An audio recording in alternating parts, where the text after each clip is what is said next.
स्वातंत्र्य मिळाल्यानंतर सुद्धा सावरकरांचे विचार नेहमी दाबूनच ठेवण्यात आले आणि खरा इतिहास त्यांच्याबद्दलचा कधीच समोर आला नाही. 2 इंग्रज पोलिसांनी त्यांना हात धरून त्यांना मारहाण करायचा प्रयत्न केला.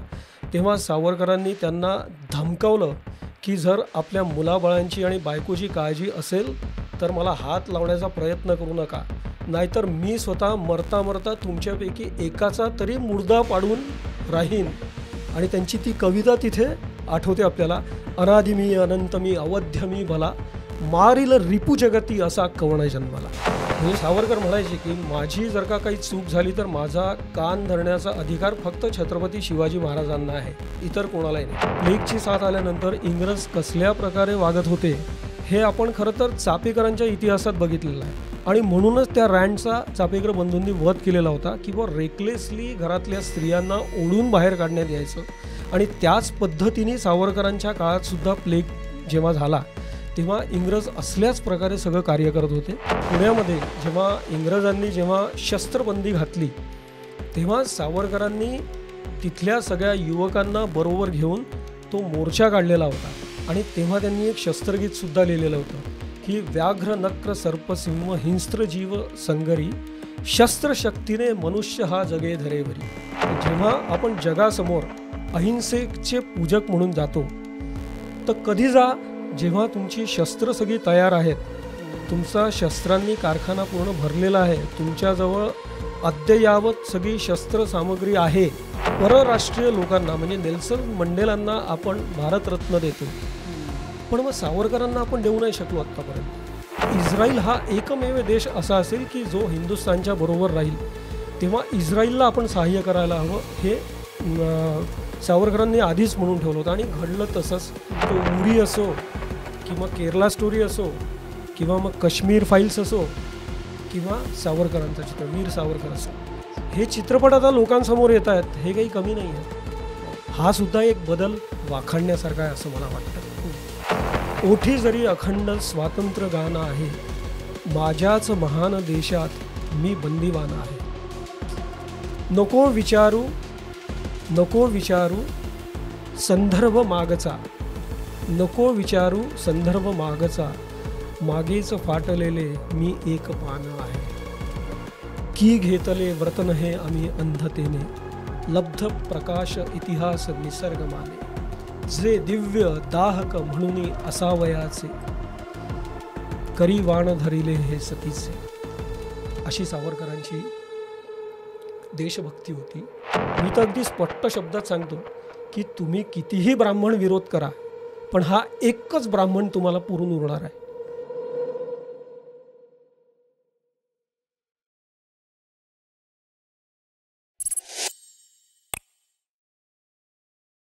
नमस्कार, मी सुषमा. नारायणीच्या पॉडकास्टमध्ये तुमच्या सगळ्यांचं परत एकदा मनापासून स्वागत. सावरकर म्हणजे तेज, त्याग, तप, तत्व. सावरकर म्हणजे तिखट, तळमळलेला व्यक्तिमत्व. सागरा प्राण तळमळला असं मी म्हणत नाही आहे. अटल बिहारी वाजपेयी यांनी आपल्या एका कवितेत म्हणून गेले. कोणी त्यांना स्वतंत्र वीर सावरकर असं म्हणतात, तर कोणी माफीवीर सावरकर असं म्हणतात. पण हे मी तुमच्यावर सोडते, कारण हा निर्णय हा तुम्हालाच घ्यायचा आहे. आणि कुठलाही निर्णय घ्यायचा असेल तर त्या विषयाचा सखोल अभ्यास असणं महत्त्वाचं आहे आणि त्याचा इतिहास जाणून घेणं तोही तितकाच महत्त्वाचा आहे. आणि म्हणूनच आज आपण या विषयावर चर्चा करणार आहोत. म्हणजेच आज आपण सावरकर समजून घेणार आहोत. आणि सावरकर हे साहित्याशी अगदी जीवापाड प्रेम करणारे व्यक्तिमत्व होतं. त्याचबरोबर मराठी भाषेशी त्यांना अतोनात प्रेम होतं. आणि म्हणूनच साहित्याशीच निगडीत असलेले व्यक्ती आज आपल्यासोबत आहेत, प्रफुल्ल माटेगावकर सर. आणि म्हणूनच तुम्हाला हा व्हिडिओ शेवटपर्यंत बघायचा आहे, कारण निर्णय तुम्हाला घ्यायचा आहे. सावरकर खरंच कोण होते आणि तुमच्यासोबत मलाही हे शिकायला मिळतं आहे. त्याच्यामुळे व्हिडिओ शेवटपर्यंत नक्की बघा. नमस्कार. नमस्कार. नारायणीच्या स्टुडिओमध्ये तुमचं खूप खूप स्वागत. धन्यवाद. आताच मी म्हटलं की सावरकर यांना वीर सावरकरही म्हणतात आणि माफी वीरही म्हणतात. बरोबर. याबद्दल काय सांगाल?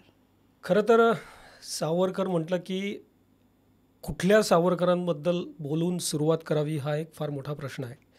कारण सावरकरांच्या एकंदरीतच त्यांच्या व्यक्तिमत्वाला अनेक कंगोरे आहेत.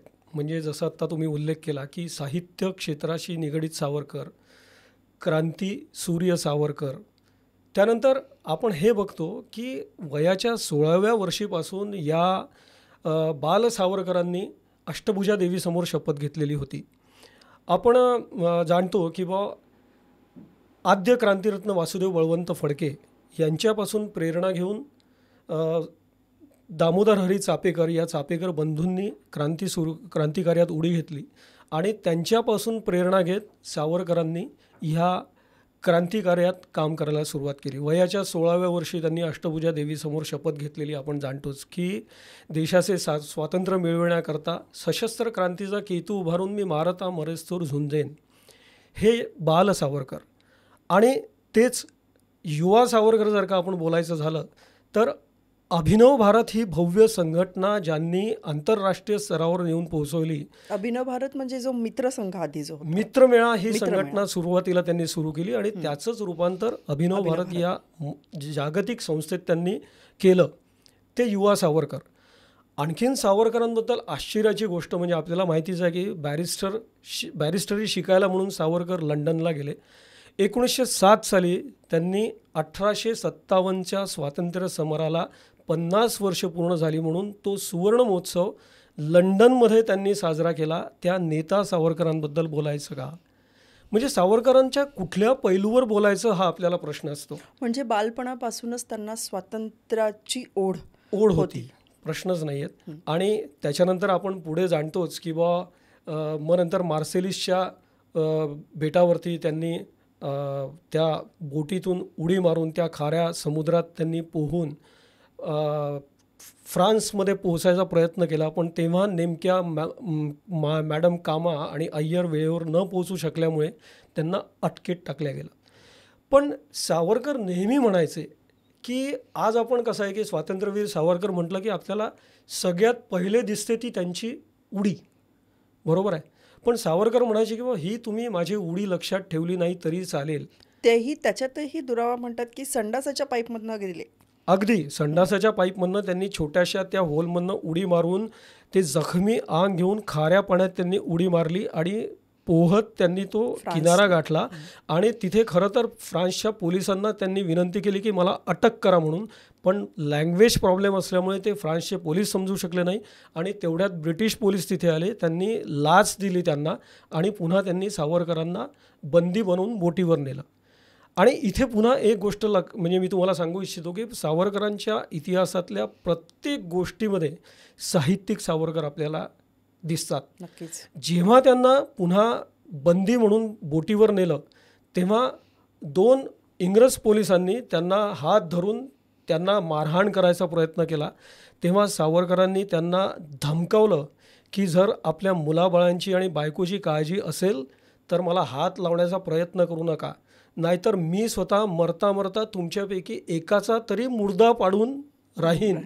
आणि त्यांची ती कविता तिथे आठवते आपल्याला, अनादि मी अनंत मी अवध्य मी भला, मारिल रिपू जगती असा कवण जन्माला.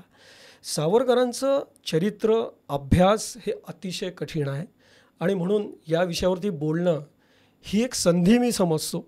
आणि आपण छान गप्पा करूया, बाकी काय नाही. नक्कीच. त्यांच्या साहित्याबद्दल सांगा ना. साहित्याबद्दल सांगायचं झालं कारण तर सगळ्यात पहिलं तर आपल्याला आठवतं की 1857चा त्यांचं जे त्यांनी पुस्तक लिहिलेलं होतं त्यावर बंदी आणली होती. लंडनमध्ये असताना त्यांनी 3 पुस्तकं लिहिली होती. एक म्हणजे मॅझिनीचं चरित्र त्यांनी लिहिलेलं होतं, दुसरं म्हणजे 1857चे स्वातंत्र्य समर आणि तिसरं म्हणजे शिखांचा इतिहास त्यांनी लिहिलेला होता. कारण ते शिखांनाही जास्त मानायचे. हां, आणि शिखांचा इतिहास हे पुस्तक तर तेव्हा म्हणजे जे गायब झालं ते नंतर समोर आलंच नाही. मात्र 1857चे स्वातंत्र्य समर ह्या पुस्तकाचं प्रकाशन खुद्द भगतसिंगांनी सुद्धा केलेलं आहे. त्याच्यामुळे ते 1857चं स्वातंत्र्य समर हे पुस्तक आपल्यापर्यंत पोहोचू शकलं. मॅझिनीचं जे चरित्र होतं त्याची सुरुवात जी होती म्हणजे त्याची प्रस्तावना ही मुखोद्गत होती तेव्हाच्या युवकांमध्ये. कारण इंडिया हाऊसमध्ये जे क्रांतिकारक राहायचे त्यांच्यावरती सावरकरांचा प्रचंड प्रभाव होता.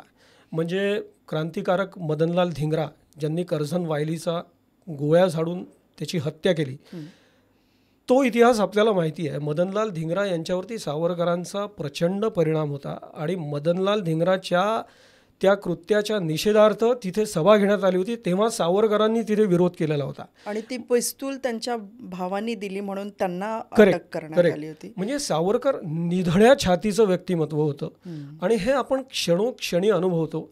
आणि म्हणूनच सावरकरांचं चरित्र म्हटल्यानंतर जसे सावरकरांचे चाहते आहेत तसेच सावरकरांचे विरोधकही आहेत. पण इथे खंत अशी वाटते की सावरकरांच्या विरोधकांना सावरकर तर माहितीच नाही, पण सावरकरांचे जे चाहते आहेत त्यांना सुद्धा सावरकर पूर्णपणे समजलेले नाही. म्हणूनच पहिलाच प्रश्न माझा होता की माफी वीर असा का आरोप त्यांच्यावर आहे. ॲक्च्युली कसं आहे की स्वातंत्र्यवीर सावरकरांवरती छत्रपती शिवाजी महाराजांचा प्रचंड परिणाम होता. छत्रपती शिवाजी महाराज आणि शीख गुरु गोविंद सिंग. तर म्हणजे सावरकर म्हणायचे की माझी जर का काही चूक झाली तर माझा कान धरण्याचा अधिकार फक्त छत्रपती शिवाजी महाराजांना आहे, इतर कोणालाही नाही. म्हणजे इतका प्रभाव होता. तर आता छत्रपती शिवरायांचा इतिहास जेव्हा आपण बघतो तेव्हा छत्रपती शिवरायांनी सुद्धा आदिलशहाला, औरंगजेबाला, नंतर अफझल खानाला त्यांनी सुद्धा पत्र लिहिलेली आहेत आणि माफी मागितली. पण पत्र का लिहिली?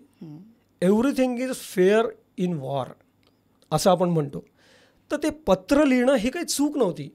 पण सावरकरांच्या पत्राचा जर का आपण विचार केला तर सावरकरांनी पत्र का लिहिली होती हे तुम्हाला सांगतो. जेव्हा सावरकर लंडनमध्ये होते तेव्हा सावरकरांनी तलवार नावाचं जे मासिक होतं त्याच्या पहिल्याच अंकात त्यांनी आधीच पहिल्या महायुद्धाची म्हणजे पहिलं महायुद्ध होऊ शकेल अशी एक शंका त्यांनी व्यक्त करून ठेवलेली होती. आणि खरोखरच सावरकरांच्या अटकेनंतर म्हणजे अंदमानमध्ये असताना पहिलं महायुद्ध सुरू झालं. आणि म्हणूनच काय त्यांनी हिंदूंची सैनिकीकरण केलं. करेक्ट. तर कसं होतं की जेव्हा पहिलं महायुद्ध सुरू झाल्यानंतर आता हिंदुस्थान स्वातंत्र्य होण्याची एक कुठेतरी म्हणजे आशा पल्लवित झाली.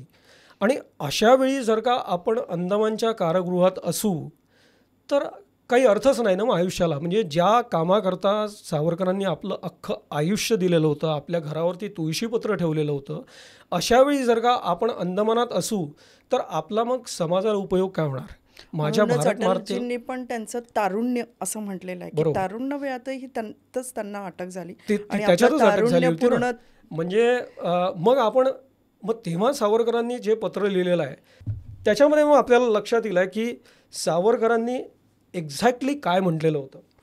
सावरकरांचं म्हणणं होतं की ज्याला ब्रिटिश साम्राज्य म्हटले जात आहे, ज्यात अंतर्भूत असणाऱ्या हिंदुस्थान देशाला जर त्याच्या प्रकृतीप्रमाणे आणि परिस्थितीप्रमाणे स्वातंत्र्य उपभोगू देण्यास तयार असाल तर त्या साम्राज्याशी एकनिष्ठ राहणे हेच आम्ही आमचे कर्तव्य समजतो. पुढे सावरकर असं देखील म्हणतात की आम्ही असे वचन देतो की जर आम्हाला ह्यावेळी मुक्त करण्यात आले तर हिंदुस्थानवर आक्रमण करणाऱ्या तुर्कादी देशांच्या टोळ्यांना आम्ही सैनिकी शस्त्र घेऊन त्यांना पिटाळून लावण्यास मदत करू.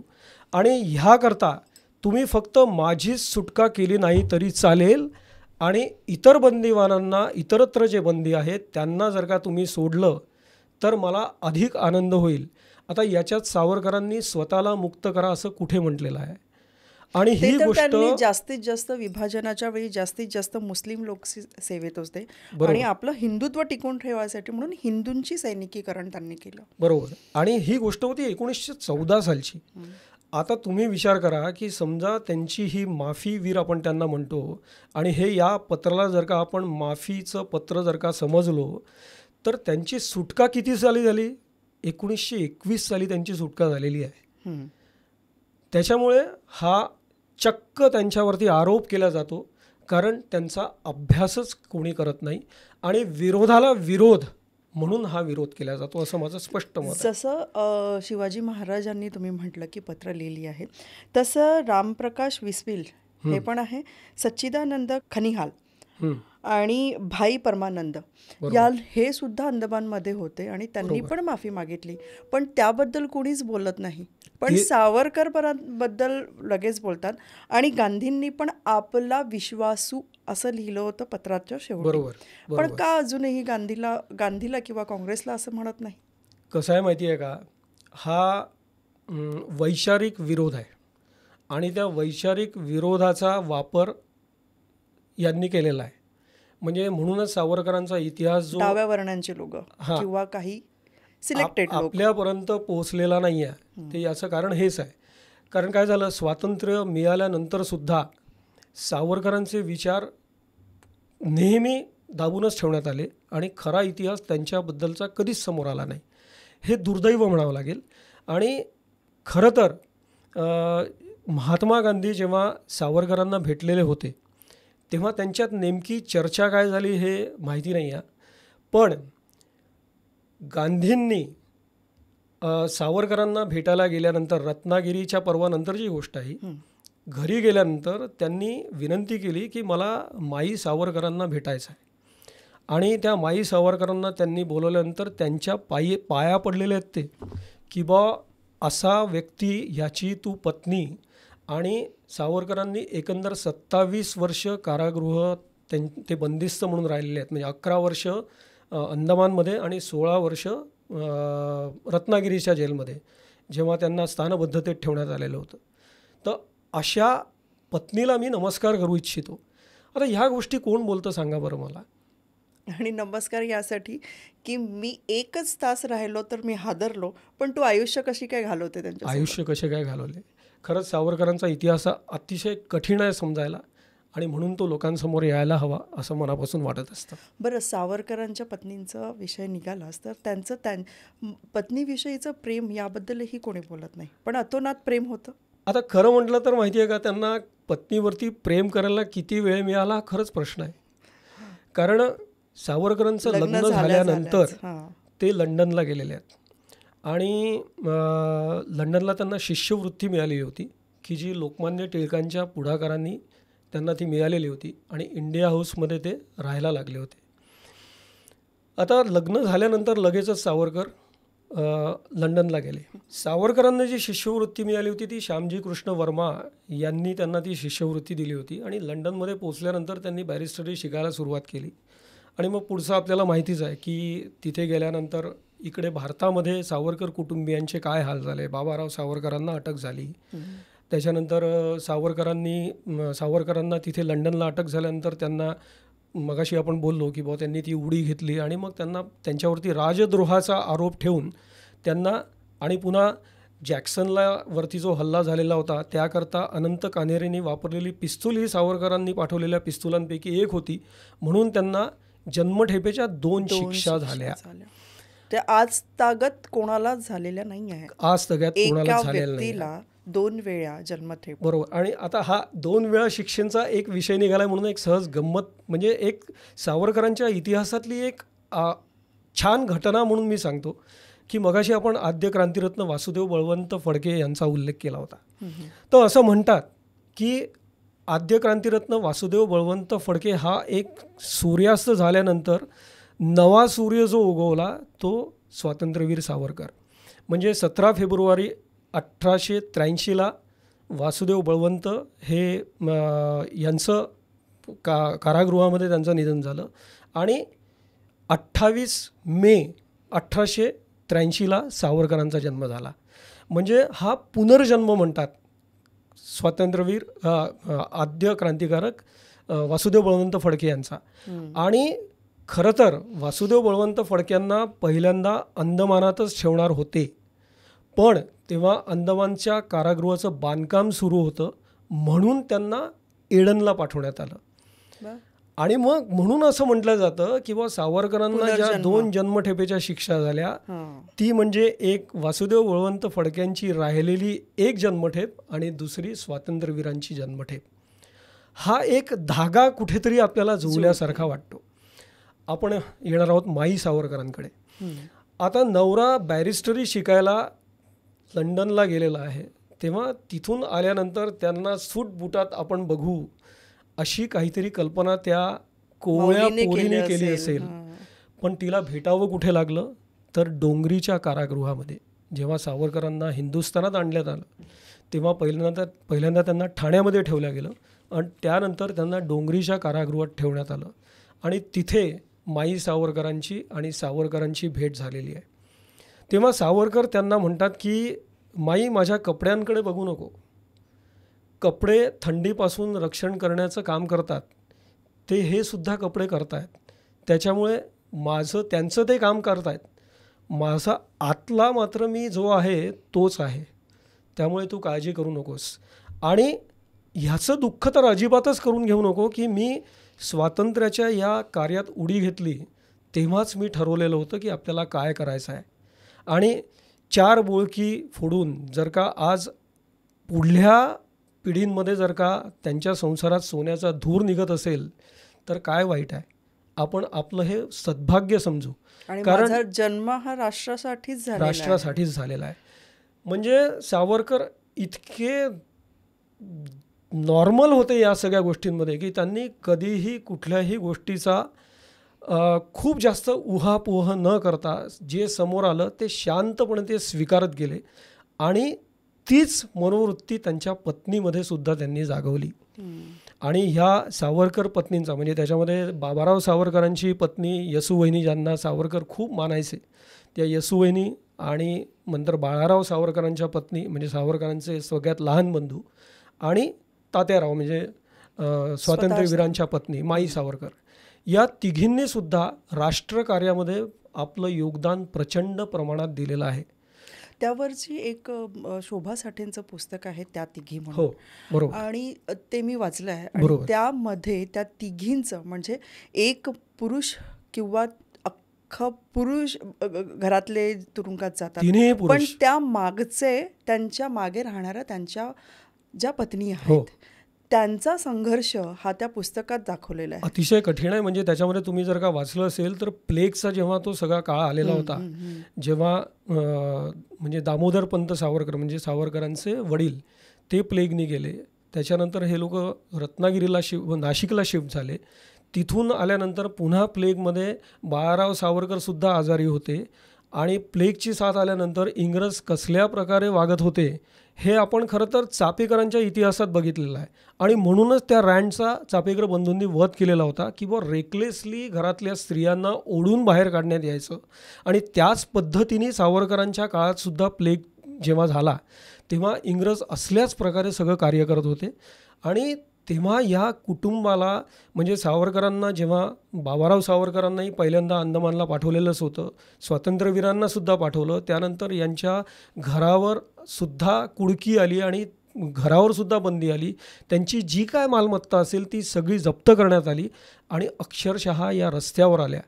मंदिरांमध्ये फरशीवरती अन्न ठेवून यांनी जेवण केलेलं आहे. हे तुम्ही वाचलं असेल त्या सगळ्या पुस्तकात. आणि अक्षरशः त्या पुस्तकामध्ये एक ओळ वाचताना रडायला येतं. अगदी खरं आहे, अगदी खरं आहे. त्याच्यामुळे त्या तिघींचा संघर्षही तितकाच महत्त्वाचा आहे. आणि सावरकरांचा इतिहासाचा जेव्हा आपण अभ्यास करतो तेव्हा या तिघींचा सुद्धा अभ्यास नक्कीच करायला हवा असं मला वाटतं. बरोबर.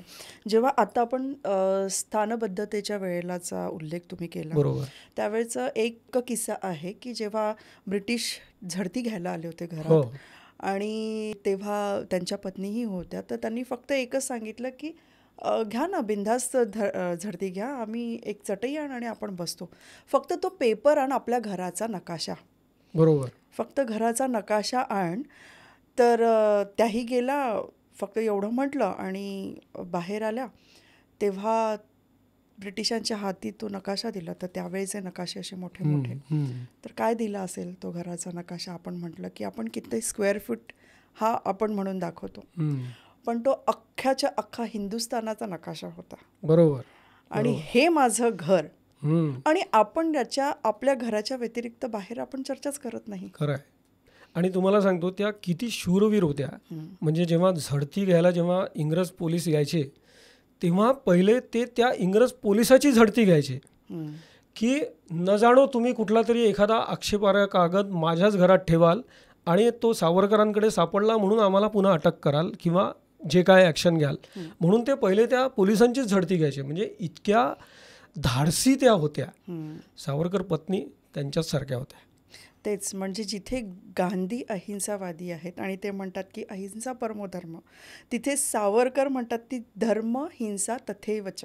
बरोबर बरोबर. बरोबर. तर म्हणजे गांधी तर असंही म्हणायचे की पोलिसांच्या हातात दंड कशाला असायला हवा, इतका अहिंसा. बरोबर. आता तुम्ही जर का बघितलं तर अहिंसेचा इतका प्रचार करणारे गांधीवादी अहिंसकच वागलेले आपल्याला दिसतात.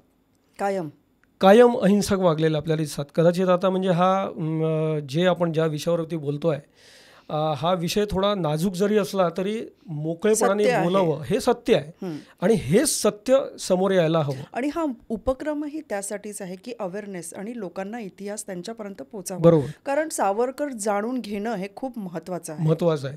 आणि आता तुम्हाला सांगतो की आत्ता आपण अहिंसेची गोष्ट करतोय पण सावरकर हे वैज्ञानिक सावरकर म्हणून सुद्धा आपण त्यांचा अभ्यास करायला हवा आणि त्यांना शस्त्रांचं किती महत्त्व होतं हे सुद्धा आपण जाणून घ्यायला हवं. म्हणजे सावरकरांची इच्छा होती की आपल्या देशभरात शस्त्र निर्मितीचे कारखाने धडधडायला हवेत. भारतात राहणारा भारतीय हा सशस्त्र असायला हवा. म्हणून तुम्हाला सांगतो की पुण्यामध्ये जेव्हा इंग्रजांनी शस्त्रबंदी घातली तेव्हा सावरकरांनी तिथल्या सगळ्या युवकांना बरोबर घेऊन तो मोर्चा काढलेला होता आणि तेव्हा त्यांनी एक शस्त्रगीतसुद्धा लिहिलेलं होतं की व्याघ्र नक्र सर्पसिंह हिंस्त्र जीव संगरी शस्त्रशक्तीने मनुष्य हा जगे धरेवरी. म्हणजे आणि त्यांनी त्यात असंही लिहिलेलं आहे की इतर देशांमध्ये शस्त्रबंदी नाही आहे किंवा तुम्ही आंग्ल देशात जा, जर्मनमध्ये जा, जपानमध्ये जा, इथे शस्त्रबंदी नाही आहे. मग आमच्या हिंदू राष्ट्रातच शस्त्रबंदी का? तर तुम्ही शस्त्रांचं ट्रेनिंग द्या ना आमच्या पोरांना आणि आम्हाला म्हणजे आम्हाला आमच्या हातात शस्त्र द्या. आणि कसं आहे की शस्त्राचा वापर कुठल्या म्हणजे काय म्हणतात त्याला, शस्त्र वापरायचं कारण काय, शस्त्र कुठल्या कारणाने वापरलं जातं त्यावरती त्याची उच्चता आणि निश्चयता ठरवली जाते की उद्देश काय आहे शस्त्र वापरायचा. कारण म्हणतात की लेखणी ज्यांच्या हातात आहे, कारण आपण साहित्याशी आपण म्हणतो. बरोबर. मी तेच सांगतो की सावरकर 1936 साली साहित्य संमेलनाचे अध्यक्ष सुद्धा होते. तेव्हा त्यांनी केलेलं भाषण तेव्हा प्रचंड गाजलेलं होतं. तेव्हा त्यांनी म्हटलं होतं साहित्यिकांना की आता तुम्ही लेखणी सोडा आणि शस्त्र हाती घ्या. कारण तेव्हाची ती गरज होती ना. कारण ह्या लेखणी लिहिणारे हात तरी वाचले पाहिजे ना. बरोबर बरोबर. आणि शस्त्रांचंही महत्त्व कळलं पाहिजे. म्हणून बंदुकी हातात असायला हवी. आणि म्हणून काय त्यांनी बंदुकींचं आणि बॉम्ब बनवण्याचे मॅन्युअल्स पण केले होते. हो, म्हणजे लंडनमध्ये असतानाच त्यांनी ते मॅन्युअल्स त्यांनी तयार केलेले होते आणि ते भारतामध्ये पाठवले होते. आणि हे सगळं करण्यामध्येच म्हणजे सावरकरांना म्हणजे शस्त्रांचं महत्त्व म्हणजे कसं आहे. सावरकर पुन्हा आणखीन एक म्हणायचं आहे की बुवा जेव्हा आपण जगासमोर अहिंसेचे पूजक म्हणून जातो तर कधी जा जेव्हा तुमची शस्त्र सगळी तयार आहेत, तुमचा शस्त्रांनी कारखाना पूर्ण भरलेला आहे, तुमच्याजवळ अद्ययावत सगळी शस्त्र सामग्री आहे. आता इंदिरा गांधींनी सुद्धा शस्त्रास्त्र तयार केली नाहीत का? केली ना. त्याच्यानंतर राजीव गांधींच्या काळात सुद्धा बोफोर्ससारख्या तोफांचं आपण विकत घेतल्या. मग इकडे फक्त अहिंसा दाखवायची आणि चालायचं मात्र सावरकरांच्या विचारांवर, हे नेहमीच झालेलं आहे. इंदिरा गांधींचा उल्लेख निघाला म्हणून मी सांगते की इंदिरा गांधींनीही सावरकरांच्या नावावरती तिकीट काढलेली होती. हो, पण जे माफीवीर म्हणतात त्यांनी हे नोट करायला पाहिजे आणि त्यांनी समजून घ्यायला पाहिजे की बोलताना अगदी खरं आहे ना. कसं आहे की सावरकरांना माफीवीर म्हणण्यात याच्यामध्ये त्यांचे म्हणजे जेव्हा देश स्वतंत्र झाल्यानंतर हिंदूवाद महत्त्वाचा की हिंदुत्ववाद महत्त्वाचा, या वादामध्येच ते सगळं होतं. आणि म्हणून गांधी हत्या झाल्यानंतर काँग्रेसला ते एक कारण मिळालं आणि त्यांनी सावरकरांना कैदी क्रमांक 8 ही पदवी दिली. खरं तर आपण परराष्ट्रीय लोकांना म्हणजे नेल्सन मंडेलांना आपण भारतरत्न देतो, पण मग सावरकरांना आपण देऊ नाही शकलो आत्तापर्यंत. आणि माझं तर म्हणणं आहे की बा आता देऊ पण नाही. बरोबर. कारण सावरकरांना भारतरत्न देण्याची गरजच नाही, कारण ते भारतरत्नाच्या कितीतरी वरचं व्यक्तिमत्व आहे की जे आता इतर लोक जाणत आहेत. आणि बरेच लोक म्हणतात भारत रत्न पण खूप क्षुल्लक गोष्ट झाली, खूप क्षुल्लक गोष्ट राहिली आता सावरकरांकरता. त्यामुळे आता नाही दिली तरी चालेल. ज्यांना सावरकर माहिती आहे समजले ज्यांनी ते हेच म्हणतील आता.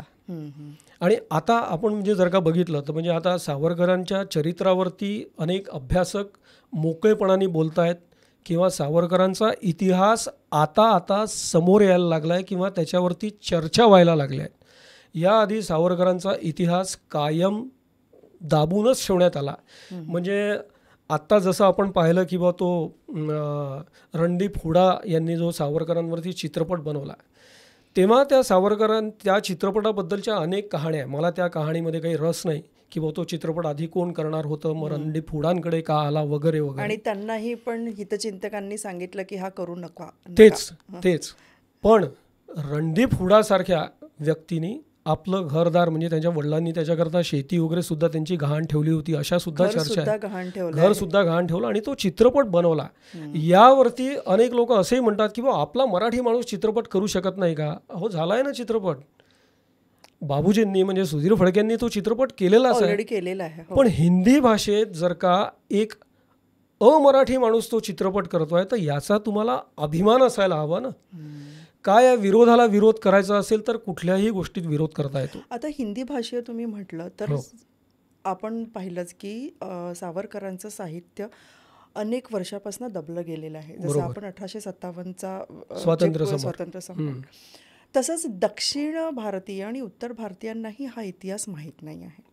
पण तो पोचावा तर हा एक पहल आहे हिंदी भाषेत हा चित्रपट काढण्याचा, असं म्हणायला हरकत नाही. हे नक्कीच महत्त्वाचं आहे. म्हणजे आपण नेहमी जेव्हा आपण चर्चा करतो अशा इतिहासावर किंवा असल्या विषयांवर, तेव्हा हे फक्त सावरकरांबद्दलच नाही तर आपण छत्रपती शिवाजी महाराजांचा इतिहास जर का बघितला तर आज महाराष्ट्रामध्ये एका मराठी माणसाला जेवढा तो इतिहास माहिती असतो, म्हणजे छत्रपती शिवरायांच्या वाक्यानुसार तो त्यांना माहिती असतो, वाक्याच्या वाक्य पाठ असतात, पण तो इतिहास आपल्याला राणा प्रतापांचा इतिहास आपल्याला ठाऊक आहे का? तर नाही आहे. तर माझं म्हणणं कायम हेच आहे, माझं म्हणणं किंवा जे इतिहासाचे अभ्यासक लोक आहेत त्यांचं म्हणणं हेच आहे की इतिहास एक्सचेंज व्हायला हवा, राणा प्रतापांचं गिव्ह अँड टेक व्हायला हवं. आणि जर का सावरकर हिंदीमध्ये जर का हिंदी लोकांपर्यंत पोहोचत असतील हिंदी भाषेत तर उत्तमच आहे ना. तसंच प्रत्येक क्रांतिकारक पोचायला हवा. त्यासाठीच कन्नडमध्ये काही ठिकाणी त्यांच्या साहित्याचे काही खंड, त्यांचे भाग निघालेले समग्र सावरकर, आणि अजूनही काही खंड निघणार आहेत, बाकी आहेत. त्यामुळे कन्नडी लोकांना सावरकर माहिती आहे. किंवा ज्या संसदमध्ये जेव्हा त्यांच्या फोटोबद्दल विवेचना केली होती लोकांनी, तेव्हा कन्नडच्या लोकांनीही त्याच्यावरती आक्षेप घेतला. हो, बिलकुल बरोबर आहे. म्हणून सावरकर हे जर हिंदी भाषेत जर चित्रपट निघत असेल तर हे चांगलीच गोष्ट असेल, अतिशय चांगली. आणि त्यामागचं कारण अजून एक असू शकतं की जेव्हा काँग्रेस सरकार होतं त्यानंतर त्यांनी काही इतिहासक किंवा काही शिक्षण मंत्री हे मुस्लिम आणून ठेवले होते. त्यामुळे त्यांनी मुघल, टिपू सुलतान, हुमायूं यांचा इतिहास जाणला, पण आपल्या सावरकरांचा आज सुद्धा आपण जेव्हा एखाद्या मुस्लिम नाव असलेल्या रस्त्याचं नामकरण पुन्हा करायचं जेव्हा म्हणतो, आज सुद्धा आक्षेप घेतातच, आज सुद्धा आक्षेप घेतात. म्हणजे इथे पुन्हा सावरकरांचं एक वाक्य खूप महत्त्वाचं आहे की हा हिंदू मुस्लिम जो विरोध चालतो, तर याच्यामध्ये सावरकर म्हणायचे की मला ब्रिटिशांची याबद्दल अजिबात काळजी नाही, पण आपले हिंदू लोकच जे मुस्लिमांचा इतिहास समोर नेण्याचा प्रयत्न करतायत किंवा मला आपल्या हिंदुत्वाला विरोध करणाऱ्या हिंदूंचीच मला जास्त भीती वाटते, असं स्वातंत्र्यवीर सावरकर म्हणायचे. आणि यावरच ते म्हणतात की जो हिंदू की बात करेगा वही देश पर राज करेगा. करेक्ट. खरं तर हिंदुत्व किंवा हिंदू याची सावरकरांनी एक सुंदर व्याख्या केलेली आहे. म्हणजे ते म्हणतात की आ सिंधू सिंधूपर्यंत यस्य भारत भूमिका पितृभू पुण्यभूश्चैव सवय हिंदू रीतिस्मृता. याचा अर्थ असा आहे की सिंधू नदीपासून तर सिंधू सागराच्या काठावरती राहणाऱ्या प्रत्येक व्यक्तीचा, म्हणजे मग तो कुठल्याही धर्माचा असो, कुठल्याही जातीचा असो, कुठल्याही पंथाचा असो, जर तो ही भूमी पितृभू किंवा पुण्यभू मानत असेल तर त्याला मी हिंदू म्हणेन. इतकी साधी सोपी व्याख्या हिंदूंची, मग तो कुठल्याही जातीचा का कुठल्याही जातीचा का असेना. पितृभू पुण्यभू शैव सवयी हिंदू रीती स्मृता, म्हणजे जो ह्या सगळ्या गोष्टी मानतो तो हिंदू. इतकी साधी सोपी भाषा सावरकरांनी केलेली आहे. बरं, असंच एक आहे की गोमांस याबद्दलही त्यांची बरीच आलोचना केलेली आहे. अगदी खरं आहे. त्याबद्दल काय सांगा? याच्याकरता मी एक तुम्हाला सुंदर उदाहरण देतो. कसं आहे की सावरकरांचं बिटवीन द लाईन्स हे आपण कधीच समजू शकलो नाही, किंवा सावरकरांना नेमकं काय म्हणायचं आहे हा अर्थ बाजूला ठेवून, म्हणजे संदर्भ वेगळा ठेवून त्यातनं नेमकं चुकीचं काय प्रोजेक्ट करता येईल हाच कायम विरोधकांनी त्याचा वापर केलेला आहे. आता एक तुम्हाला वाक्य सांगतो की वानरास पुच्छ 3 हत्तीस सुळे 6 नारीस वस्त्र नाही अश्वास शिंगे पहा. आता मी काय म्हटलं? वानरास पुच्छ 3 हत्तीस सुळे 6. आता यातला कॉमा बदलला. वानरास पुच्छ 3 हत्तीस सुळे 6 नारीस वस्त्र नाही अश्वास शिंगे पहा. आता बरोबर अर्थ लागला? सावरकरांच्या बोलण्यातनं असाच प्रत्येक वेळेस चुकीचा अर्थ घेण्यात आलेला आहे. त्यांचे कॉमा लोकांनी इकडून तिकडे केलेले आहे, हलवण्यात आलेले आहे. आता सावरकर, आता तुम्ही जो मासाचा जो तुम्ही उल्लेख केलेला आहे त्याच्यावरती सावरकर म्हणतात की गायीच्या पूजनापेक्षा मी गायीच्या पालनाला जास्त महत्त्व देतो. गोपालन हे महत्त्वाचं, कारण गाय ही तिच्या, म्हणजे आपण गायीचं शेणसुद्धा आपण वापरतो, गायीचं गोमूत्रसुद्धा एक म्हणजे आयुर्वेदात सुद्धा त्याचं महत्त्व आहे. आणि जर का तुम्ही गायीचे पूजक आहात आणि समजा तुम्ही गायीचे पूजक आहात म्हणून शत्रू जर का गायींचा कळप तुमच्यावर घेऊन आला आणि तुम्ही गायींचे पूजक म्हणून तुमची शस्त्र खाली ठेवून शत्रूसमोर तुम्ही जर का नतमस्तक झालात किंवा त्याच्या आहारी तुम्ही गेलात तर हे चूक आहे. तर अशा वेळेस तुम्ही गायींची हत्या करून वेळ पडली तर गोमांस खाऊन तुम्ही शत्रूला गारद करायला हवं.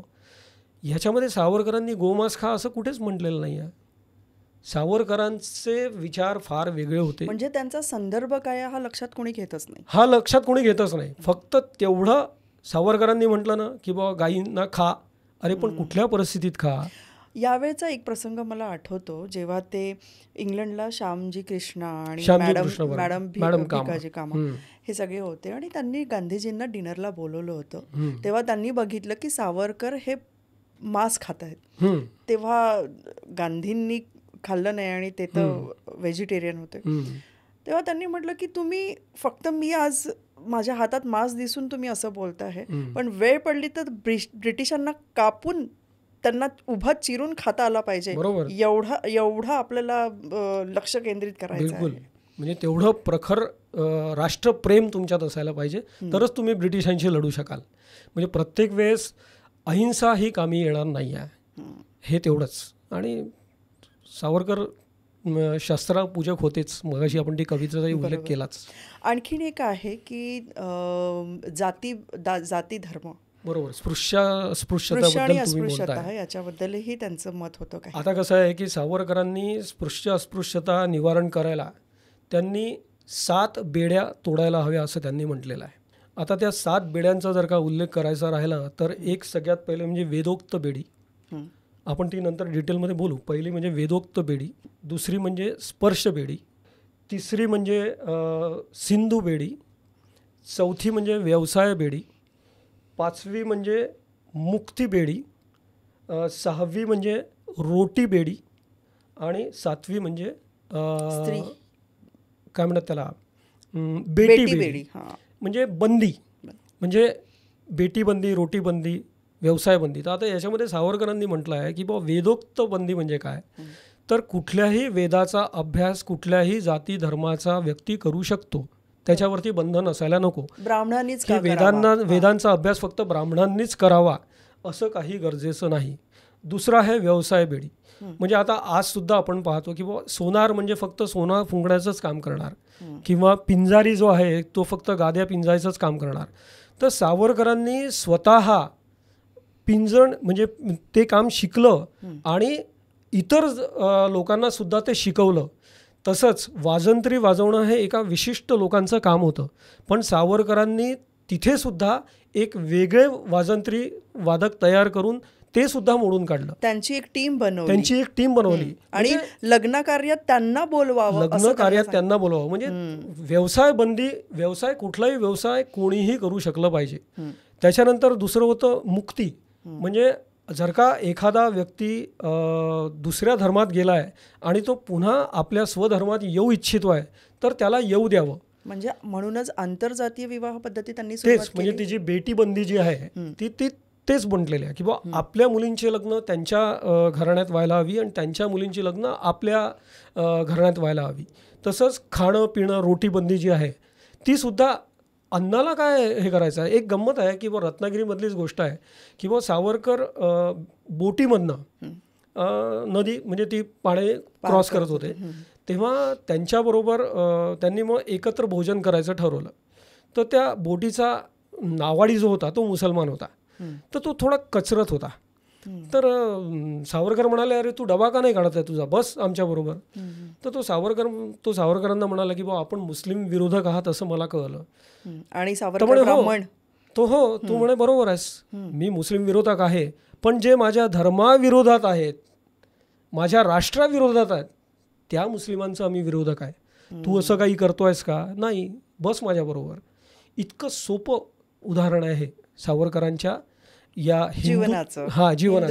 म्हणूनच म्हणजे सावरकरांबद्दल जे अपप्रचार केले जातात आणि बरोबर नको त्या गोष्टी प्रोजेक्ट केल्या जातात, त्यामुळे सावरकरांबद्दल समज गैरसमज हे वाढत गेले. आणि म्हणूनच का 29व्या वर्षी त्यांनी महार मुलांचीही मौंज करायला घेतली. महार मुलांची मौंज केली. तेव्हा त्यांनी रत्नागिरीमध्ये सहभोजनाचे कार्यक्रम केले आणि जेनेव घालून दिलं त्यांना की आता तुम्ही भिक्षुकी करू शकता, तुम्ही वेद म्हणू शकता. आणि तुम्हाला सांगतो ना, म्हणजे पतित पावन मंदिरामध्ये एका मुलाला त्यांनी म्हणजे अस्पृश्य असलेल्या मुलाला त्यांनी सावरकरांनीच रचलेलं गीत म्हणत त्यांनी त्या सभामंडपात प्रवेश केला. 3000 लोक तेव्हा जमलेली होती आणि त्या 3000 लोकांसमोर त्या मंदिरात प्रवेश सावरकरांनी करवला. आणि कसं होतं की सावरकर हे व्यक्तिमत्व इतकं वेगळं होतं की त्यांना विरोध करणं तेव्हाही खूप कठीण होतं. त्यामुळे सावरकर आपल्याबरोबर अशा व्यक्तींना घेऊन एखाद्या ब्राह्मण घरामध्ये शिरून चला जेवायला वाढा असं म्हणायचे आणि त्यांच्याबरोबर आपल्याबरोबर आणलेल्या व्यक्तींना सुद्धा तिथे आपल्या पंक्तीत सहभोजनाला बसवायचे. आणि म्हणूनच ते अस्पृश्यता न म्हणता पूर्वास वृक्ष असं म्हणायचे. बरोबर, म्हणूनच पूर्वास्पृश्य म्हणायचे त्यांना. तर हे काम खूप वेगळं आहे. म्हणजे आता याच्यामध्ये पुन्हा मी तुम्हाला सांगतो की आंबेडकरांनी त्यांच्याबद्दल काय म्हटलेलं आहे की आंबेडकरांनी पत्र पाठवलं होतं सावरकरांना की आपण समाज सुधारणेच्या क्षेत्रामध्ये काम करीत आहात, त्याविषयी अनुकूल अभिप्राय देण्याची ही संधी मी घेतो आहे. जर अस्पृश्य वर्ग हिंदू समाजाचा अभिन्न भाग व्हायचा असेल तर नुसती अस्पृश्यता जाऊन भागणार नाही. चातुर्वर्णाचे उच्चाटन झाले पाहिजे. ज्या थोड्या लोकांना ह्याची आवश्यकता पटली त्यापैकी आपण एक आहात. हे आंबेडकरांचं वक्तव्य आहे. आणि दुसरं तुम्हाला आणखीन वाचून दाखवतो. रत्नागिरीतील सावरकरांचे समाज सुधारणेचे काम पाहून कर्मवीर शिंदे म्हणाले होते, येथे घडत असलेली सामाजिक क्रांती खरोखरच अपूर्व आहे. समाज सुधारणेचे कार्य कठीण, किचकट, निरुत्साह करणारे तुम्ही हजारो भंगी महार प्रभृती धर्मबंधूंबरोबर बेधडक सहपूजन सहभोजनादी सारे व्यवहार बेधडकपणे करता. हे दिवस पाहण्यास मी जगलो हे ठीक आहे. स्वातंत्र्यवीराने आपल्या अज्ञातवासाच्या 7 वर्षात ही अपूर्व क्रांती घडवून आणली. देवाने माझे उरलेले आयुष्य त्यास द्यावे. म्हणजे हे सगळे तीच लोक आहेत ना की ज्यांनी सावरकरांचं ते कार्य ॲक्सेप्ट केलेलं आहे. पण आजसुद्धा अजूनही सावरकरांवरती असल्या प्रकारच्या टीका केल्या जातात. कारण का? ते फक्त नाथुराम गोडसेच्या जातीचे ब्राह्मण होते म्हणून. ह्याला काही अर्थच नाही आहे. म्हणून 13 वर्षात त्यांनी 400 मंदिरं जे अस्पृश्यांसाठी उघडून दिले होते. बरोबर. आणि तिथे महार आणि अस्पृश्यांना सावरकरांची ती कविता आहे, मला देवाचे दर्शन घेऊ द्या डोळे भरून, ही कविता म्हणतच त्या पोरांनी प्रवेश केलेला होता. आणि म्हणून म्हणतात की तुम्ही आम्ही सकल हिंदू बंधू हा. बंधू आणि तो महादेवाची पिता आपुला चला चला तया बंधू, है ना. म्हणून म्हणजे नुसतंच बंधू नका, तुमच्या सगळ्यांमध्ये बंधू आहेत. बरोबर. आपण एकच बंधू आहे. बरोबर. आणि म्हणूनच महादेवालाही आपल्याला वंदायचं आहे. बरोबर. खरंच सावरकर समजून घेणं खूप कठीण आहे. फार कठीण आहे. म्हणजे आता कसं आहे की मगाशी मी जे म्हटलं तुम्हाला की सावरकरांच्या प्रत्येक आयुष्यातल्या प्रत्येक घटनेमागे कधी कधी त्यांची कविता समोर येते. आता मगाशी आपण माई सावरकर जेव्हा डोंगरीच्या कारागृहात त्यांना भेटायला गेल्या होत्या, आता कवी सावरकर या विषयावर थोडंसं मी बोलू इच्छितो. बरोबर. की डोंगरीच्या कारागृहानंतर त्यांना भायखळ्याच्या तुरुंगात ठेवलं. भायखळा. तिथे 7x6ची त्यांची छोटीशी खोली होती आणि तेच मलमूत्र करायला एकच भांडं, पाणी प्यायला एकच भांडं. जशी अंदमानच्या आधी अंदमानला नेण्याच्या आधी त्यांना त्या भायखळ्याच्या तुरुंगात ठेवलं. तेव्हा त्या तुरुंगातला त्या खोलीला वरती छोटीशी एक व्हेंटिलेटर होतं. त्या व्हेंटिलेटरमधनं त्यांना सप्तऋषींचं दर्शन झालं. म्हणजे सावरकरांची मनस्थिती पहा तुम्ही, म्हणजे ते किती त्यांनी स्वतःला शांत ठेवलेलं होतं. कारण ते काय म्हणतात त्याला, त्यांनी ठरवलेलं होतं की बाबा ह्या कार्यात जेव्हा पडलो तेव्हा आपण आपल्या घरावर तुळशीपत्र ठेवलं आणि आता ह्याच कार्यात आपल्याला वाहून घ्यायचं आहे. त्यामुळे त्यांनी स्वतःला कायम शांत ठेवलेलं आहे. कारण कवी सावरकर तिथे आपल्याला दिसतात त्या सप्तऋषींकडे पाहून. तेव्हा त्यांनी सप्तऋषी हे महाकाव्य लिहिलं 513 ओव्यांचं. आणि नुसतंच लिहिलं नाही तर ते मुखोद्गत केलं. तर ते सप्तऋषींचं दर्शन झाल्यानंतर ते म्हणतात, निर्जीवन निरस निस्तेज कलंकित तनुही ज्याची, त्या म्हणती तारापती सप्तऋषी हो अनंत तेजाची. जगतेची तुम्ही सात तुम्हा तारे असेची होतात, चोर ऋषींचे राजे बुद्ध्यांच्या पुरीत होतात. ही त्यातलं एक कडवं आहे. म्हणजे त्यात त्यांनी काय म्हटलं आहे की पृथ्वीभोवती फिरणारा, सूर्याची किरणे चोरणारा, चंद्राला तारापती म्हणून संबोधलं जातं. पण जगतेची तुम्ही सात, जगतात तुम्ही 7 विश्व म्हणून तुम्ही चमकताय, पण तुमची फक्त तारे म्हणून संभावना केली जाते. असंच असतं चोर ऋषींचे राजे, हे जे म्हटलेलं आहे त्यांनी. म्हणजे त्यावेळेसुद्धा सावरकरांची मनःशांती इतकी शांत होती आणि हे 513 ओव्यांचं महाकाव्य त्यांनी निर्माण केलं. आणि अंदमानात त्यांनी प्रचंड लिखाण केलेलं आहे. आणि त्यांनी लिखाण करावं आणि बारीनी त्याला पुन्हा रंग मारावा आणि एक नवीन पान त्यांच्या समोर यावं, अशी सावरकरांची कायम भावना. ब्रिटिश जेव्हा ती भिंत मिटून टाकायचे, रंग मारायचे, तेव्हा त्यांच्यासाठी तो नवा कोरा कागद असायचा.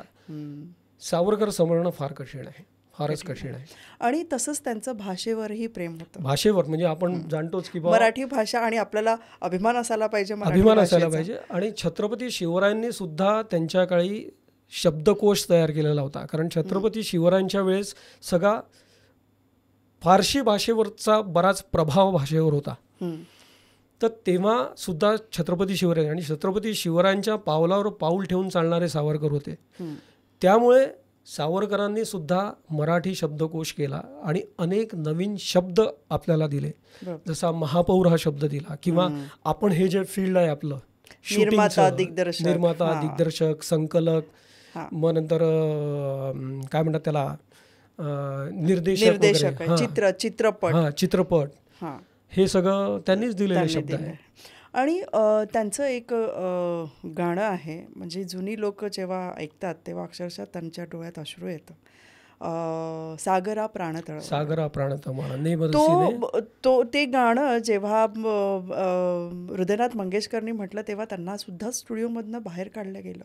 कारण तेव्हा पण सावरकरांचे विरोधक होतेच. अरे तुम्हाला सांगतो ना, नेमरसीने, जयोस्तुते, ही गाणी स्वातंत्र्यानंतर सुद्धा 16 वर्षांनी रेडिओवर वाजायला लागली. 16 वर्षांनंतर. म्हणजे तोपर्यंत त्या गाण्यांना सुद्धा मान्यता नव्हती. म्हणजे जसं साहित्य लपवलं गेलं. कशाला, इव्हन सावरकरांची जी पदवी, त्यांना BAची जी पदवी मिळाली होती ती सुद्धा इंग्रजांनी जप्त केलेली होती. ती सुद्धा त्यांना परत द्यायला 16 वर्ष लागली. म्हणजे जे क्रांतिकारकांना पेन्शन दिलं जायचं ते सावरकरांनी त्याचा कधीही लाभ घेतला नाही, कधीही लाभ त्यांना मिळालेला आणि नाही. म्हणून काय त्यांनी बॅरिस्टरी ही पण पदवी घेतली नाही? बॅरिस्टरी ही पदवी तर त्यांनी लंडनमध्ये असतानाच नाकारलेली होती. कारण त्यांनी बॅरिस्टरी पूर्ण केली. बॅरिस्टरी पूर्ण केली होती, पण ती पदवी त्यांनी नाकारली. कारण तिथे आपण त्यांना स्वाभिमानी देशभक्त सावरकर म्हणतो आपण त्यांना. किंवा गोडसेवरचा जो खटला सुरू होता तेव्हा सावरकरांनाही त्याच्यात खेचलं गेलं होतं की त्यांचा म्हणजे तो कसा तो फक्त एक आशीर्वादाचा दुवा होता ना त्याच्यामध्ये, किंवा यशवंत हो, म्हणजे गोडस्यांचं आणि आपट्यांचं, नाना आपट्यांचं जे मुखपत्र होतं त्या पत्रावरती सावरकरांचा फोटो असायचा. आता मला सांगा, मी जर का एखाद्या उच्च शिक्षित माणसाचा जर का म्हणजे मी चाहता असेन, तर उद्या मी केलेल्या एखाद्या चुकीला तो व्यक्ती कसा काय जबाबदार असेल? तर याचं एक उत्तम उदाहरण म्हणजे सावरकरांनीच. कारण सावरकर स्वतः बॅरिस्टर असल्यामुळे त्यांनी तो खटला स्वतः लढलेला आहे. तेव्हा त्यांनी असं म्हटलं आहे की बाबा मी अनेक ठिकाणी व्याख्यानांना जातो, प्रवचनांना जातो किंवा भाषणांना जातो, तेव्हा अनेक लोक मला भेटतात आणि मला नमस्कार करतात आणि मी त्यांना यशवंत हो असा आशीर्वाद देतो. पण त्यातल्या एकाने जर का मी त्याला आशीर्वाद दिल्यानंतर जाऊन पाकिटमारी केली आणि त्यात तो जर का यशस्वी ठरला आणि नंतर पकडला गेला, तर याचा अर्थ असा होत नाही की मी त्याच्या पाकिटमारीला समर्थन केलं किंवा त्याला प्रवृत्त केलं किंवा मी त्याचा मार्गदर्शक होतो, असं होऊच शकत नाही. तेच नाथुराम गोडसेंचं होतं. आणि जेव्हा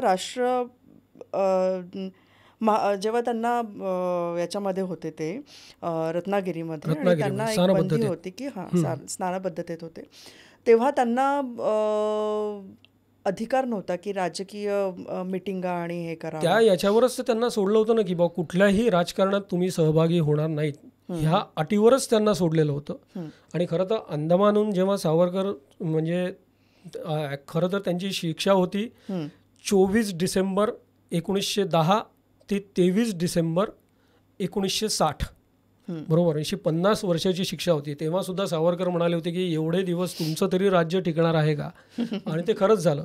आणि सावरकर शेवटी खूप आजारी होते, म्हणजे दोघंही सावरकर बंधू.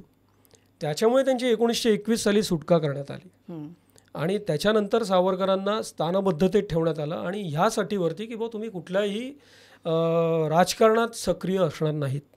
आणि म्हणूनच सावरकरांनी नंतर खरं तर ते काँग्रेससुद्धा जॉईन करू शकत होते, कारण तेव्हा काँग्रेस हा एकुलता एक पक्ष होता. पण सावरकरांनी सहज त्यांना स्थान मिळालं असतं. जितकी मोठी पोस्ट मागतील तितकी मिळू शकत होती. पण त्यांनी अभिनव भारताची संघटना मोठं करण्याचं ठरवलं. त्याच्यामुळे सावरकरांनी, तुम्ही स्थानबद्धतेबद्दल काय विचारत होतात? स्थानबद्धतेच्या वेळेला जेव्हा होतं तेव्हा राष्ट्रसेवामध्ये प्रमुख पाहुणे म्हणून अडसरला बोलवलं होतं.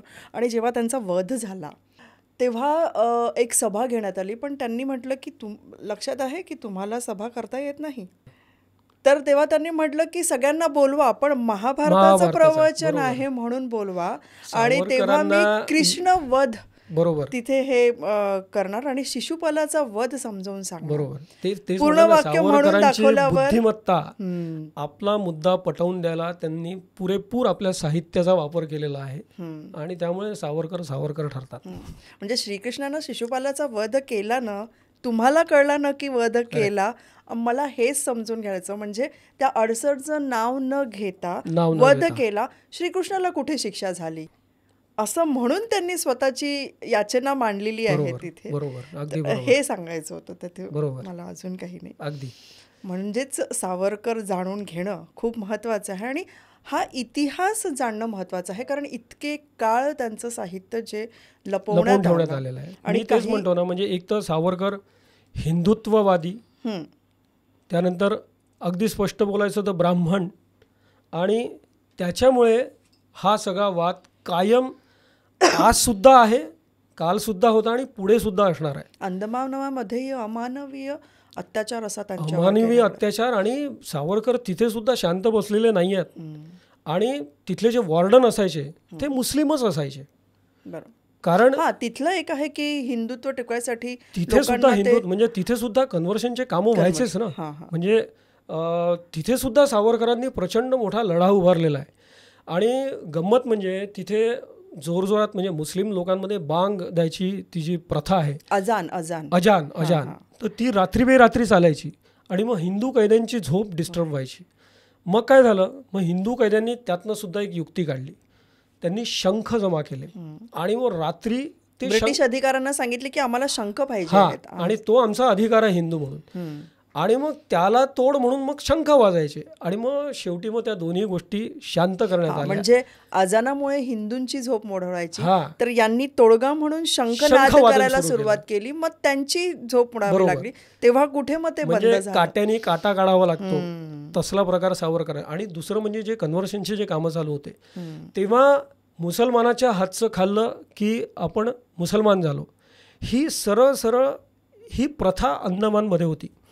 तेव्हा सावरकरांनी त्यांना समजावून सांगितलं की अरे, जर का तुम्ही मुसलमानांच्या हातचं खाऊन तुम्ही मुसलमान होता, तर आपलं लुबाडून, हिंदूंच्या हातचं लुबाडून जर का मुसलमान खातोय तर तो हिंदू का होत नाही?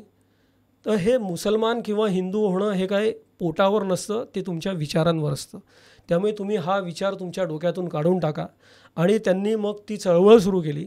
आणि जर का एखाद्याला पुन्हा मुसलमान धर्मातून हिंदू धर्मात यायचं असेल तर तुळशीचं पान खा आणि श्रीरामाचं 10 वेळा नामस्मरण करा की तू पुन्हा हिंदू झाला. आणि म्हणून त्यांना तुळशीपत्र त्यांना द्यायचे. इतकं सोपी पद्धत त्यांनी सुरुवात केली. अंदमानामध्ये सावरकरांचं काम खूप वेगळ्या प्रकारे होतं.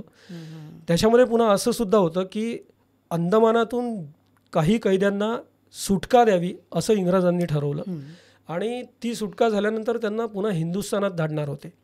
पण इंग्रजांकडनं असाही एक नियम होता की जर का तो कैदी पुन्हा अंदमानातच राहणार असेल तर त्याला काही जमीन देण्यात यायची आणि त्या जमिनीवरती काम करून उदरनिर्वाह करण्याची सुद्धा सोय इंग्रजांकडनं होती. तर सावरकरांनी काय केलं, सावरकरांनी अशा कैद्यांना सल्ला हा दिला की तुम्ही आज अंदमानातून सुटून सुद्धा पुन्हा हिंदुस्थानात जाऊन पुन्हा तुम्ही स्वातंत्र्यात राहणारच नाही आहात. त्याच्यापेक्षा तुम्ही इथेच राहा, आपली भारतीय संस्कृती इथे टिकवा, जेणेकरून उद्या स्वातंत्र्यानंतर तुम्ही आपलं सैनिकी बेट अंदमान जर का झालं तर ते प्रवेशद्वार असेल आणि त्या प्रवेशद्वाराचं रक्षण करण्याची तुम्ही जबाबदारी आत्तापासून घ्या. इतका दूरचा विचार सावरकरांनी केलेला होता. आणि सावरकरांनी ही बेटं वैमानिक किंवा सैनिकी स्थळं बनवावी हा कितीतरी आधी केलेला सल्ला होता. आणि हा नंतर म्हणजे जेव्हा न्यूझीलंड आणि म्यानमारसारख्या याच्यावरती बेटांवरनं जेव्हा घुसखोरी सुरू झाली तेव्हा मग आपल्या सेंट्रल गव्हर्नमेंटकडनं ती बेटं सैनिकी बेटं म्हणून जाहीर करण्यात आली. पण हे सावरकरांनी फार आधीच सांगितलेलं होतं. म्हणून म्हटलं ना, सावरकरांनी मांडलेला विचार हा कळायला 50 वर्ष लागली आहेत आपल्याला. आता तो थोडा कळायला लागला आहे आणि लोकांची मानसिकता तयार झाली आहे की बाबा सावरकरांना समजून घ्यायला हवं. आणि 6 वेळा त्यांनी जी क्षमा याचिका पाठवली त्याच्याबद्दल लोक बरीच टीका करतात, पण ती क्षमा याचिका होती ती. मी तेच म्हटलं ना, छत्रपती शिवाजी महाराजांचे अभ्यासक असल्यामुळे आपण मगाशी पण बोललो की बा एखादी म्हणजे सुटके करता एखादा अर्ज करणं म्हणजे क्षमा करणं नाही, तो अधिकार आहे त्या व्यक्तीचा. कारण त्यांचं मत त्याच्यावर होतं की माझं अख्खं आयुष्य, अख्खं तारुण्य मला राष्ट्राला द्यायचं आहे, राष्ट्राला द्यायचं आणि मी इथे सडक पडलेलो आहे अंदमानमध्ये, तर माझा उपयोग काय मग राष्ट्राला. म्हणून ती क्षमा याचना. पण ती क्षमा याचना नव्हती, तो अर्ज होता. क्षमा आणि अर्ज याचा खूप फरक आहे. क्षमा म्हणजे मिंदेपणा असू शकतो, पण अर्ज करणं एखाद्या गोष्टी करता हा हक्क आहे आणि तो हक्क त्यांनी बजावला. ती क्षमा याचना कधीच होऊ शकत नाही. आणि राष्ट्रीय प्रिझनर्स होते हे सगळे राजबंदी होते ना. बरं, हे राजबंदी होते तर यांना राजबंद्यांसारखी ट्रीटमेंट द्यायचे का? तर नाही. नेहरू जेव्हा होते तुरुंगात तेव्हा नेहरूजी तुरुंगात कसे होते, जे डिमांड होती ते जे हवं ते त्यांना मिळायचं. म्हणजे नंतरच्या काळात आपण म्हणजे आता खरं तर तिहार जेलमध्ये सुद्धा चार्ल्स शोभराज सुद्धा राहिलेला आहे, पण तो कसा राहायचा हे आपण बघतो. हे सगळे त्यातले प्रकार आहे. म्हणजे गुलाबाच्या बागापासून तर वृत्तपत्र वाचण्यापर्यंत जी डिमांड करेल आणि किंवा जो कुक मला पाहिजे आणि जी डिमांड माझी जेवणाची आहे ती पूर्ण व्हायची. सगळी पूर्ण त्याही पेक्षा तर अतोनात यातना सावरकरांनी प्रचंड सहन यातना केल्या. म्हणजे म्हणजे एक दिवस सुद्धा आपण राहू शकत नाही. अंदमानमध्ये अन्नामध्ये गोम निघायची, गोम पाली निघायच्या आणि प्रचंड, आणि तेव्हा म्हणजे आजारी पडण्याचं औषध द्या ही तिथल्या कैद्यांमध्ये एक प्रथा होती. तर आजारी पडण्याचं औषध म्हणजे आजारी पडल्यानंतरचं औषध म्हणजे आजारी पडायला ते औषध मागायचे. आजारावरती औषध नसायचं ते, की जर का एखादा कधी आजारी पडला तर थोडा त्याला आराम म्हणून त्याला काढलं जाईल तिथनं. इस्पितळात वगैरे त्याला दाखल करायचे, आणि तेवढाच तो त्याला श्वास आराम, घेईल, कारण ते तेवढाच तो 7 श्वास बाय घेऊ 11ची शकेल. ती खोली अशी होती. पद्धत होती. हां. भयंकर यातना सावरकरांनी भोगलेल्या आहेत. त्यामुळे सावरकरांच्या कैदेची तुलना इतर कुठल्याही क्रांतीवीराशी किंवा क्रांतिकारकाशी होऊच शकत नाही. बरं, आत्ताच्या पिढीला सावरकर कळावा म्हणून त्यांचं कुठलं साहित्य आत्ता पिढीने वाचायला पाहिजे की सावरकर समजावे? सावरकर समजायला सावरकरांनीच लिहिलेलं माझी जन्मठेप हे पुस्तक सरळ सरळ लोकांनी वाचावं. त्याच्यामध्ये सावरकरांनी स्वतःचा पूर्ण अनुभव त्यांच्या जन्मापासून तर त्यांच्या सुटकेपर्यंत आणि त्याच्यानंतर सुद्धा हा लिहिलेला आहे. त्यामुळे माझी जन्मठेप हेच पुस्तक वाचावं किंवा धनंजय कीरांचं वीर सावरकर ते सुद्धा वाचावं. आणि सावरकर समजून घेणं खूप कठीण काम आहे. 6 सोनेरी पान हा पण एक 6 सोनेरी पाने हा तर 1857च्या आधीचा इतिहास सावरकरांनी त्याच्यामध्ये लिहिलेला आहे. तो म्हणजे जो समजणं, आता आहे तो त्यावेळीच त्यांनी लिहून तो ठेवला. त्यावेळेस त्यांनी लिहून ठेवलेला आहे. म्हणूनच आपण सावरकरांना द्रष्टे सावरकर जे म्हणतो. म्हणजे द्रष्टे सावरकर याचं उदाहरण द्यायचं झालं तर चीन देशावरती आक्रमण करणार हे सावरकरांनी 6 वर्ष आधीच सांगून ठेवलेलं होतं. आणि 1962 साली चीननी आक्रमण केलं. त्याच्यानंतर पाकिस्तान आक्रमण करणार हे सुद्धा सावरकरांनी, आणि तेव्हा पाकिस्तानला इतर सगळे मुस्लिम देश जे आहे ते सगळे अरब जे देश आहेत ते सगळे पाकिस्तानला सहाय्य करतील आणि इस्रायल हा एकमेव देश असा असेल की जो हिंदुस्थानच्या बरोबर राहील. तेव्हा इस्रायलला आपण सहाय्य करायला हवं हे सावरकरांनी आधीच म्हणून ठेवलं होतं. आणि घडलं तसंच. 1965 साली जे युद्ध झालं त्याच्यामध्ये इस्रायलनीच आपल्याला सपोर्ट केलेला आहे आणि सगळे अरब देश हे पाकिस्तानकडनं होते.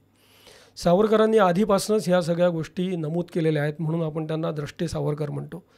पण सावरकर हे अख्ख्या ह्या म्हणजे फ्रीडम फायटर्सच्या किंवा क्रांतिकारकांच्या या इतिहासामध्ये अजून 1000 वर्ष आपल्याला पुरणार आहेत. अजूनही सावरकर समजायला लोकांची मनस्थिती बदलणं खूप गरजेचं आहे. आणि मी तर अगदी स्पष्ट शब्दात सांगतो की तुम्ही कितीही ब्राह्मण विरोध करा पण हा एकच ब्राह्मण तुम्हाला पुरून उरणार आहे. मी हे अगदी स्पष्ट, आणि मला अभिमान आहे त्या गोष्टीचा, आणि मी त्यात काहीही गैरसमजत नाही माझं असं वक्तव्य करणं.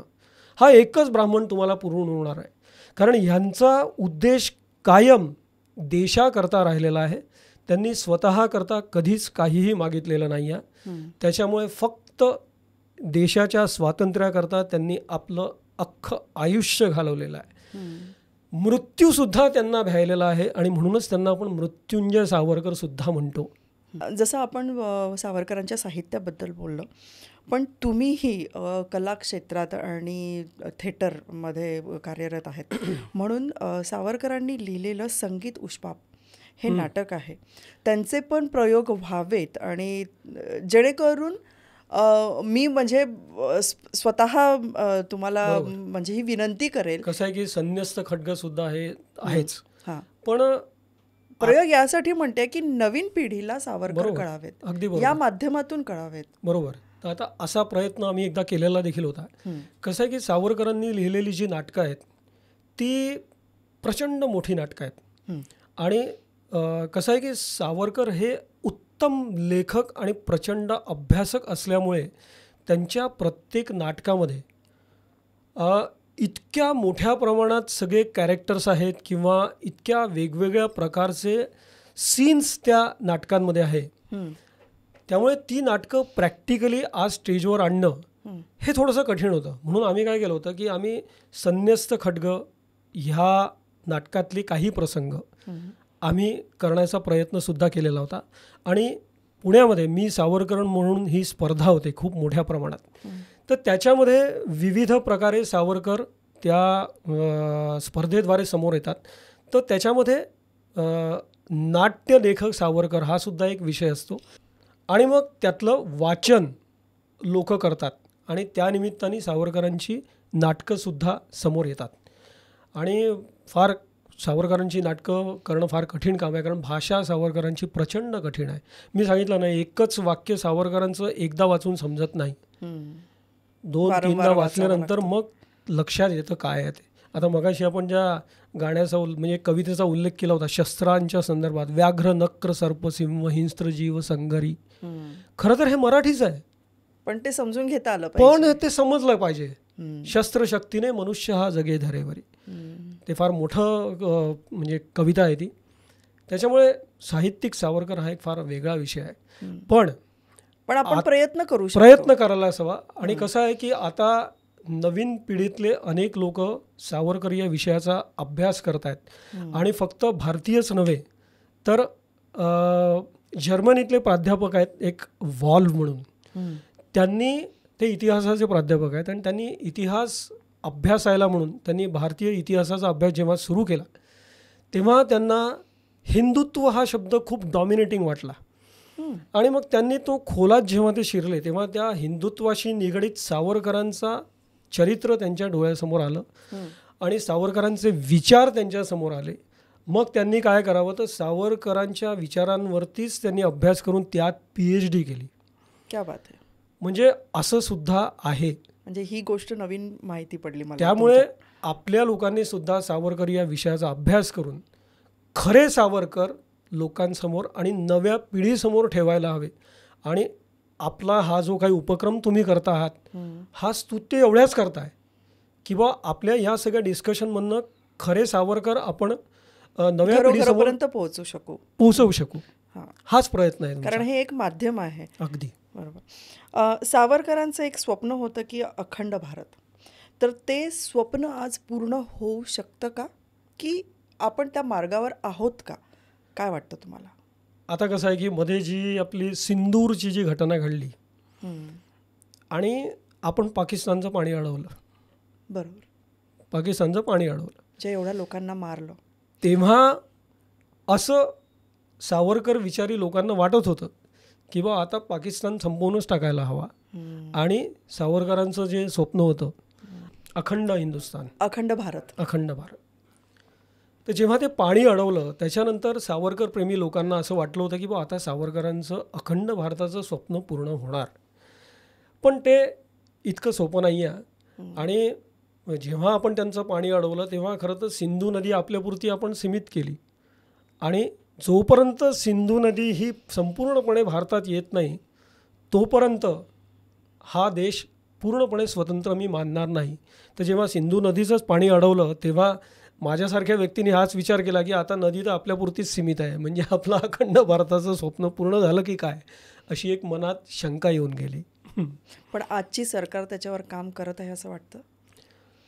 आता जर का बोलायचं झालं तर सावरकरांच्या विचारांना प्राधान्य दिलं जात आहे असं म्हणायला नक्कीच हरकत नाही.